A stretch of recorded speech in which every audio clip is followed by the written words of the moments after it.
काँग्रेसचं शिष्टमंडळ आज राज्यपाल रमेश बैस यांची भेट घेणार आहे आणि शिंदे सरकार बरखास्त करून राज्यात राष्ट्रपती राजवट लावण्याची करार मागणी आता करण्यात येते आहे। अभिषेक घोसाळकरांवरील गोळीबारानंतर आता काँग्रेस कुठेतरी आक्रमक झाल्याचं सध्या पाहायला मिळत आहे। तर महत्त्वाची बातमी आपण सध्या पाहतोय, काँग्रेसचं शिष्टमंडळ आहे ते आज राज्यपाल रमेश बैस यांची भेट घेणार आहे।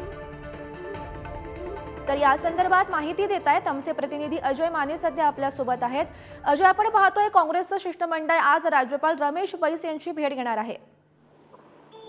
आपण जर पाहिलं तर एकंदरीत हा सगळ्यात महत्त्वाचा मुद्दा जो अधोरेखित करण्याचा आहे तो त्यांनी विरोधी पक्षनेते म्हणजे काँग्रेसकडून जे ते नाना पटोले जे काँग्रेसचे अध्यक्ष आहेत महाराष्ट्राचे ते आणि त्यांचं शिष्टमंडळ जे ते राज्यपाल रमेश बैस यांची भेट घेणार आहे। सगळ्यात महत्त्वाचा मुद्दा त्यांनी उपस्थित केलेला की तडीपार गुंडांना राज्याश्रय मिळाल्याने मनोधैर्य वाढलेलं आहे आणि त्यामुळे राजकीय हस्तक्षेप व दबावामुळे पोलीस सुद्धा हातबल झालेले।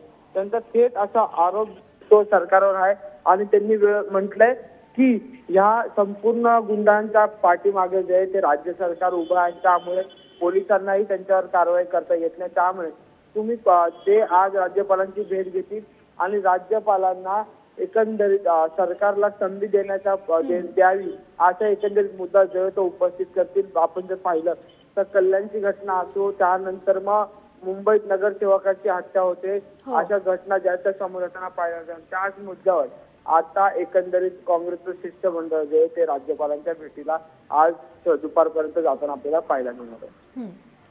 नक्कीच अजय, या सर्व घडामोडींवर असंच लक्ष ठेवून राहा। तुर्तास धन्यवाद दिलेल्या या माहितीसाठी।